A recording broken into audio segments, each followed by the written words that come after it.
January 6th, just after midnight in Las Vegas. This is where tech turns into fame, and where yesterday's hot narrative goes to get cremated. And listen while hundreds of millions of users around the world are still staring at ChatGPT on their screens, amazed at how smooth its writing sounds. The capital markets have already moved past the illusion. They've sniffed through the hype, and they can smell something rotting.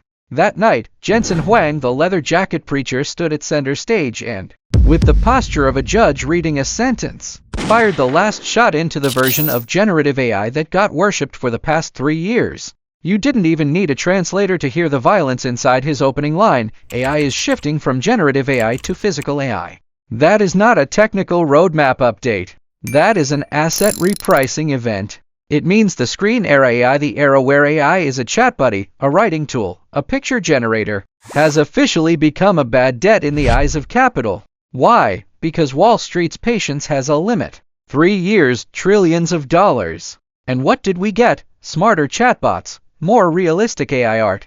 In the eyes of capital, that's just a brain in a jar, high IQ, zero labor. A brilliant piece of code trapped inside a server rack. No hands, no legs, no ability to intervene in the real world's production and distribution. It can't even pour you a glass of water. This high-intelligence, low-physical output AI has slammed into the ceiling of monetization.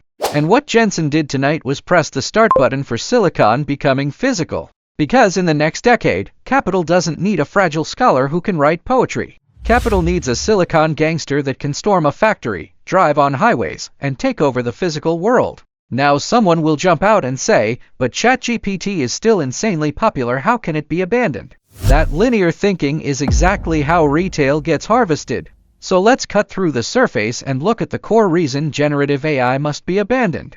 Diminishing marginal returns. Right now, when model parameters double, intelligence doesn't even improve 10, but compute costs explode exponentially. It's an arms race designed to lose money. Physical AI is a totally different logic. It doesn't need Shakespeare. It needs a skilled worker. It needs to tighten a screw into the right hole perfectly every time, or keep a car from sliding in a rainstorm. This is the shift from flexing back to survival. And before this could happen, there was only one obstacle blocking the entire transition. The pain point we're about to hit: dead center: compute cost.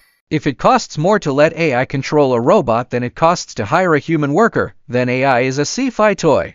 But if it costs 1/10 of a human, then AI becomes a scythe that cleans human labor off the field. And the Rubin platform Jensen pulled out in the cold Las Vegas night? That platform is how he sharpens the scythe fast. So stop staring at AI chat boxes on your screen like they're the future. That's the afterglow of the old era. The real storm has already descended from the cloud down to the ground. This transformation is AI violently invading the physical world, moving from information flow to material flow. When AI grows hands and feet, when compute turns into physical action, what we're about to witness is not an internet-style traffic war. It's a re-ownership of the means of production in the physical world. It's a dimensionality drop, a predator hunt. And anyone still dreaming about AI writing startups or AI art businesses is going to wake up and realize their runway has been drained dry. Meanwhile, the 3 real landing zones that can absorb a $1 trillion flood, the 3 physical tracks that let AI actually root into reality, are already showing their teeth in the dark. Want to know what those 3 tracks are? Want to know where the wealth opportunity is when AI takes the steering wheel and the assembly line? Don't blink. This is Iron Bull Finance, here to help you read the world's direction and position before the future arrives. Friends, stop staring at NVIDIA's stock price.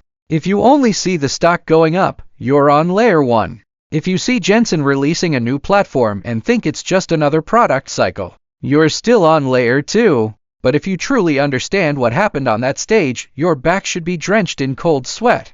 Because what Jensen did in Las Vegas was not a product upgrade. It was a carefully orchestrated deflation strike against the entire global compute market. That's today's core storm. Rubin is not NVIDIA's moat. Rubin is NVIDIA's price nuke detonated on purpose to cleanse the market. Why do I say that? Forget the boring spec sheets and look at the real intention behind the performance numbers. The media keeps hyping, inference performance is 5x the previous B series, training is 3.5x. On a capital ledger, those numbers are meaningless. The number that suffocated Silicon Valley VCs, the one they're conveniently downplaying, is cost. Jensen made an extremely subtle promise: Rubin can cut inference cost to 1/10 of Blackwell. Remember that, 1/10, that's not a discount, that's liquidation. It means an AI thought that used to cost 10 now costs $1. It means compute once more expensive than gold gets forced into something as cheap and normal as water, as electricity. You might say, isn't cheaper compute good? For consumers? Sure. For the middlemen living off compute spreads, it's extinction. The second base compute cost gets punched through the floor. Tens of thousands of AI startups that survive on flipping model APIs, reselling wrappers, and harvesting information gaps lose their profit space instantly. That's Jensen's real play. Starve the entire layer of second-hand traders with brutal cost performance, and drag the industry's profit back down from the application layer to the infrastructure layer. So why now? Why would NVIDIA, already dominating, basically printing money, choose to cut the price under its own product? Because of the Eastern ghost that appeared at the event, DeepSeek. Jensen did something rare. He publicly praised this open-source model coming out of China and said it surprised the world. Don't misunderstand that as respect. In business warfare, when the emperor starts praising a challenger, it usually means he's about to draw the knife. DeepSeek was a slap across the face of Silicon Valley's closed, burn money at scale model strategy. It proved you don't need trillion parameter bloat. You don't need to burn tens of billions of dollars with extreme algorithmic efficiency. You can still build a top-tier model. And for NVIDIA, that signal is lethal. Because if everyone learns DeepSeek's save money method, if people stop buying the most expensive high-end cards, how does NVIDIA keep the high-growth story alive? So Jensen responded fast and ruthless: scorched earth strategy. You want to save money? Fine, then I'll make compute so cheap you can't refuse. If software optimization becomes the moat, I'll smash the hardware cost barrier straight into the Earth's core. Rubin is NVIDIA telling the world, stop trying so hard to optimize. Stop fighting with tricks. My compute is cheaper than your electricity, just use brute force. This is retreat to advance. And it directly blocks AMD and Intel's chase path. Because once NVIDIA sells compute like dirt cheap, competitors can't even cover R&D. That's a dimensional strike. DeepSeek lit the fuse, Rubin blows up the entire track. Now bring the camera back to your wallet. What does this compute deflation mean for normal investors? It means a 3-year investing logic is ending. The era of buy software, buy SaaS is over. We used to buy Microsoft and Adobe because they own productivity tools. But in a Rubin world where compute trends toward near zero, pure software moats become as thin as a cicada wing. Any college kid with DeepSeek's open source code plus cheap NVIDIA compute can clone a SaaS product in days. Capital isn't stupid. IT can smell the blood of software devaluation. So money is migrating fast. From where? From the crowded cloud. To where? To the physical frontier, the muddy, unglamorous wilderness. Because when compute becomes 10x cheaper, the opportunity isn't making AI write poems faster. The opportunity is making AI move. Before, teaching a robot to tighten screws might cost $50,000. Factories couldn't justify it. Now Rubin pushes it toward $5,000. Suddenly that's cheaper than a human industrial worker. That is why this becomes the year one of physical AI. Here's the cold closed loop. Rubin creates compute deflation, pure software value collapses. It has reasoning, which means cars are getting a prefrontal cortex for the first time. Let's look at a real scenario. You're flying down the highway. In the right lane ahead is a pickup truck drifting slightly like it can't hold a clean line. Old AI says, it hasn't crossed the line. It hasn't hit me. Maintain speed. And then the truck suddenly swerves and you're dead. Cosmos thinks like this. 1. Observe, the truck's trajectory shows a low-frequency sway around 0.5 Hz. 2. Reason, that's not normal correction behavior. High probability of fatigue driving or intoxication. 3. Predict, within the next 3 seconds, there's a 40% chance it loses control and deviates. 4. Decide, even though it hasn't harmed me yet, I immediately move to the far left lane, accelerate past it, and create a 50-meter safety gap. Do you get it? That's not driving. That's game theory. That's causal reasoning. That's a 20-year veteran driver reading human stupidity in advance. When reasoning AI gets stuffed into cars at Rubin-level cheap cost, a car stops being a vehicle. It becomes a moving Hayek silicon organism. Now, when people watch capital move into the physical world this aggressively, the most common feeling is, okay, besides NVIDIA, what else is even worth watching? Because when compute is no longer the barrier, the edge stops being a few lines of code. The edge becomes, who can channel this power into hardware, factories, real distribution first. To help you see the real node structure, I organized the whole physical AI chain from foundational hardware to end applications into a map called the Physical AI Gold Rush Map. It helps you prioritize faster and stop drowning in noise. I've put it in the comments. Click to get it. And yeah, I know you're tired of tech PPTs. You've heard mass production next year, launching soon, coming online 1,000 times. But this time Jensen didn't sell futures, he sold spot. In Q1 2026, the Mercedes clearing NVIDIA's full stack is set to hit US roads. Not China, not Europe, the US. It's driving straight into Tesla's home turf, into California highways, close-range combat with the Model 3. Why Mercedes? Symbolism. Mercedes is the inventor of the car old world money, industrial aristocracy. If even that proud old nobility kneels to NVIDIA's compute supremacy and hands over its soul to Silicon Valley, that tells you what's happening. The industry-wide surrender has begun. This is not just a new car launch, this is physical AI's Normandy landing. The moment consumers realize a traditional luxury car with a three-pointed star can be smarter, steadier, more human-aware than the tech car Tesla. Tesla's decade-long tech halo can collapse in an instant. This isn't just market share, this is belief-shattering. And when driving a Mercedes equals having the top AI, who's going to tolerate Tesla's cheap interior and sloppy build quality? Before, you tolerated it because you had no alternative. Now NVIDIA gave you a better one. That's also why Jensen kept stressing Q1 2026. He wants to strike before Tesla can launch a new Model 2. Before Musk can truly land robotaxi. He wants to pierce expectations with finished products first. This isn't partnership, this is targeted demolition. Now let's go back to the only thing everyone truly cares about, money. What does the automobile iPhone moment mean for the capital markets? It means a valuation migration like we've never seen.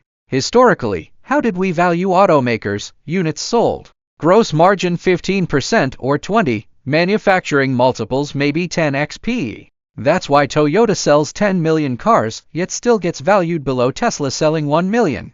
But Rubin plus Cosmos rewrites the equation. In the future, selling cars is just the handshake. Cars become compute terminals, iPads on wheels. The real profit is subscriptions. Imagine if a Mercedes CLA can fully free your hands in commute traffic so you can sleep, answer emails, watch shows. Would you pay $99 a month, $199? For a middle-class person commuting 2 hours a day, that's not luxury, that's survival. So the business model jumps instantly from one-time manufacturing to high-frequency recurring software services. And software service valuations aren't 10x, they're 30x, 50x. That's the biggest alpha in this whole move. The market still treats Mercedes and BYD like metal sellers. But the moment Q1 2026 data hits, once Wall Street sees software revenue share taking off, those old relic valuations can get violently repriced like a rocket. That's the arbitrage created by cognitive depreciation. Most people are using old maps to search for new continents. They're mocking legacy automakers as Nokia. They don't realize NVIDIA just secretly gave those Nokias an iPhone heart. So do you see it? Rubin-era autonomy isn't upgrading cars, it's eliminating drivers. It kicks humans out of the driver's seat at 1/10 the cost, partly for safety, sure, but ultimately to seize your time, then charge you ransom for it. In this transition, some people will die clinging to old beliefs about driving pleasure. Others will quietly position inside the shadows of giants that are about to mutate and harvest the valuation reconstruction. But cars are only the first beachhead. If self-driving cars already feel shocking, the next chapter might trigger a physical kind of fear. Because a car still lives outside your life behind a layer of metal. The next species Rubin activates is going to walk into your factory, your office, even your bedroom. They won't just be cold machines anymore, they will have bodies. And if autonomous driving mainly steals the driver's job, what we're about to discuss shakes the foundation of modern society. The loss of labor rights, the loss of labor itself. On that Las Vegas night, while media fixated on GPU specs, Jensen quietly showed two projects that looked small but were actually terrifying. Siemens industrial integration and the evolution of the GR-OOT humanoid robot.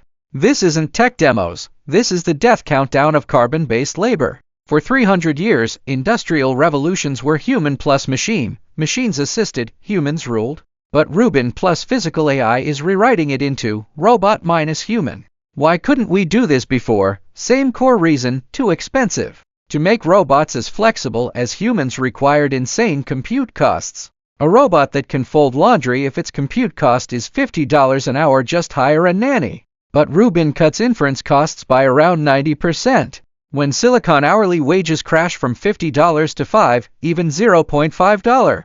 No human labor on Earth, no matter how cheap, survives that price war.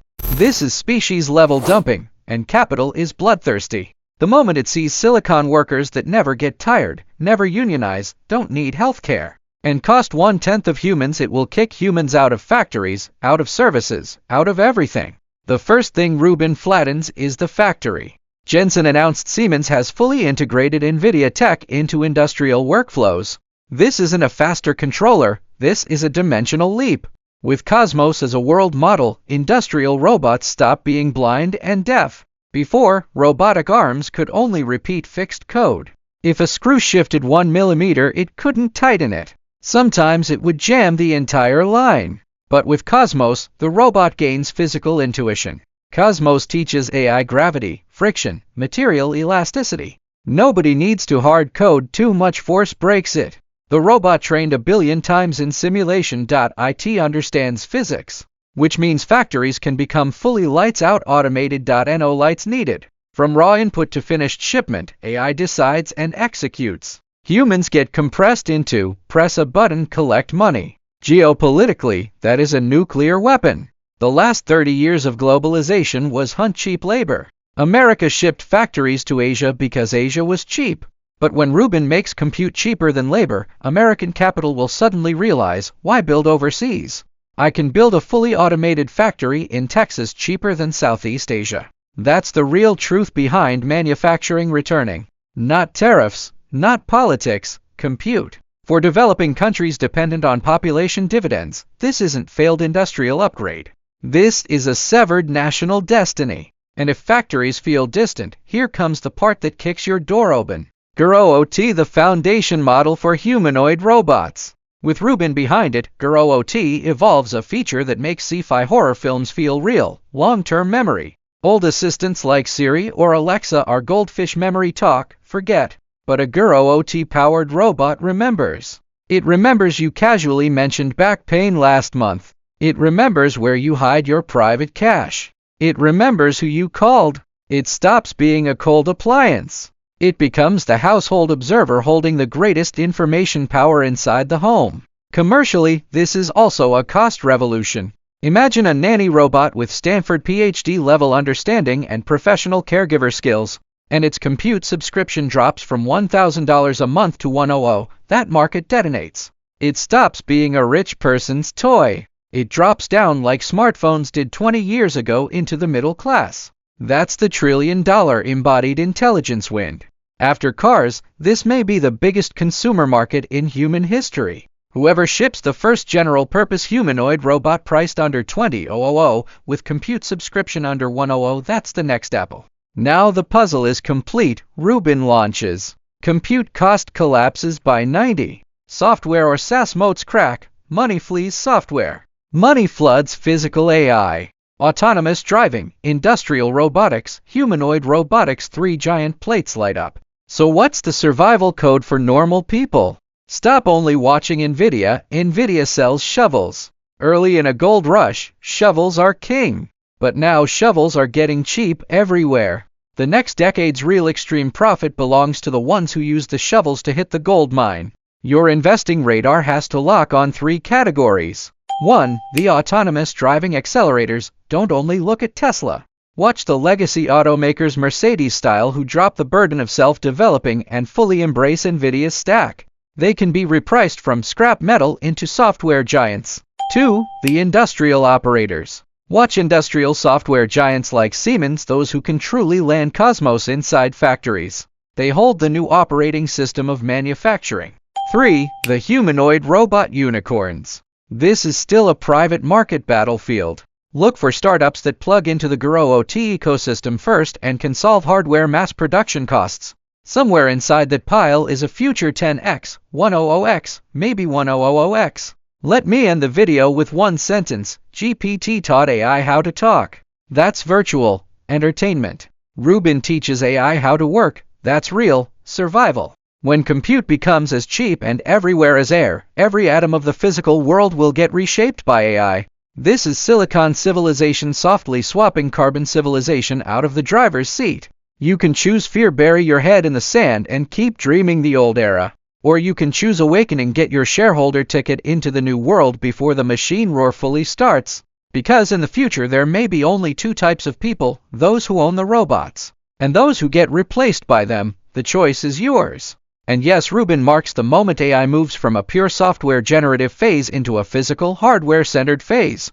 Once compute costs get compressed through technology, competition stops being about parameter wars. It becomes about who can take control of the physical means of production. Autonomous driving being rewritten. Industrial processes turning into black boxes. Embodied intelligence costs collapsing.